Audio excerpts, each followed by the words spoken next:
కాంగ్రెస్ ప్రభుత్వం మేనిఫెస్టోలో ప్రకటించిన విధంగా నిరుద్యోగ ఖాళీలను భర్తీ చేయాలంటూ పోటీ పరీక్షల నిపుణులు అశోక్ సార్ చేపట్టిన నిరాహార దీక్ష 10వ రోజుకు చేరుకుంది. ఆయన ఉస్మానియా ఆసుపత్రిలో ప్రస్తుతం ట్రీట్మెంట్ తీసుకుంటున్నారు. ఆయన పరామర్శించేందుకు పలు పార్టీల నేతలు తల్లి వస్తారు మనతో ఉన్నారు. ఎడ్యుకేషన్ కార్పొరేషన్ మాజీ చైర్మన్ నాగేందర్ గౌడ్ గారు. నమస్కారం. అయితే అశోక్ ఏదైతే నిరాహార దీక్ష 10 రోజులు గడిచిందో ఆయన చేసిన నిరాహార దీక్షలో న్యాయం ఉన్నది.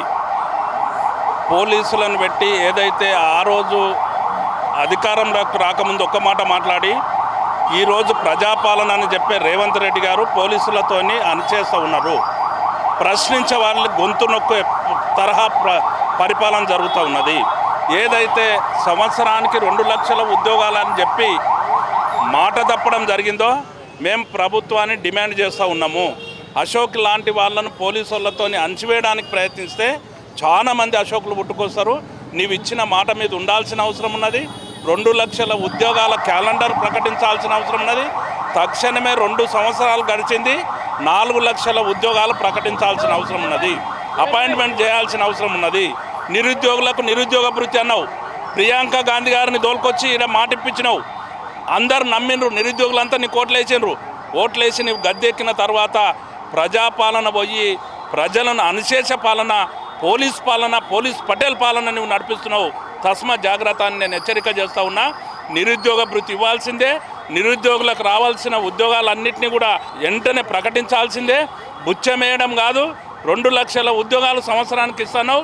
2 లక్షల ఉద్యోగాలు ఇవ్వాల్సిందే. ఈరోజు ఎంప్లాయీస్ కూడా అనేక అక్రమాలు చేస్తూ ఉన్నావు. వాళ్ళు రిటైర్డ్ అవుతుంటే కూడా వాళ్ళకు సక్రమంగా వాళ్ళకు రావాల్సినవి ఇవ్వడం లేవు. వాళ్లకు ఏదైతే పెన్షన్ ఉన్నదో, పాత పెన్షన్ ఉన్నదో దాన్ని కూడా ఇవ్వడం లేదు. ఈ రోజు ప్రకటిస్తలేవు. ఈ విధంగా చూసుకుంటూ పోతే ఎన్నో అక్రమాలకు పాటుపడుతున్న కాంగ్రెస్ ప్రభుత్వం గద్దె దిగబడకైనా మేము పోరాటం చేస్తాం. నిరుద్యోగ సమస్య తీరాల్సిందే. నిరుద్యోగులకు నిరుద్యోగ భృతి రావాల్సిందే.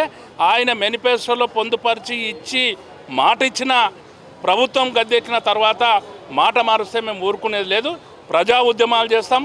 అనేక మంది నిరాహార దీక్షలు చేస్తాం. ఇంకా పెద్ద ఎత్తున పోరాటం చేస్తాం. జై తెలంగాణ. నా పేరు జనార్దన్.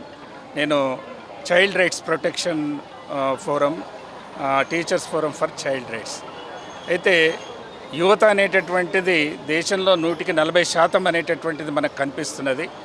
ఆ యువత అనేటటువంటి దాన్ని నిర్వీర్యం చేయకుండా ఉపయోగించుకునేటటువంటిది ప్రభుత్వాలు ఆలోచించాలన్నప్పుడు వాళ్ళను ఏ విధంగా ఉద్యోగంలోకి చేర్చాలనేటటువంటిది ప్రణాళికల లోపల వారు ప్రణాళికలు తయారు చేసి ఆ రకంగా విద్యావంతులందరికీ కూడా నిరుద్యోగులుగా ఉండకుండా వారి యొక్క ఏ ఆలోచనలు ఉన్నాయో వారి యొక్క శక్తిని ఉపయోగించుకున్నట్టయితే రాష్ట్రం అనేటటువంటిది అభివృద్ధి చెందగలుగుతుంది.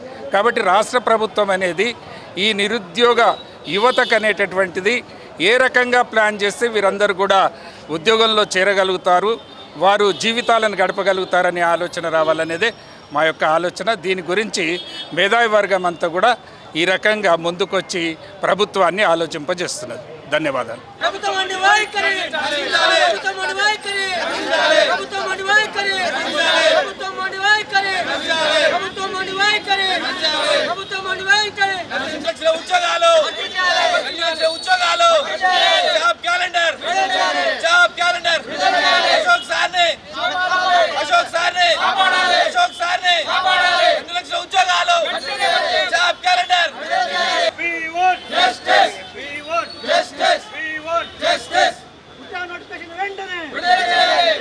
వెంటనే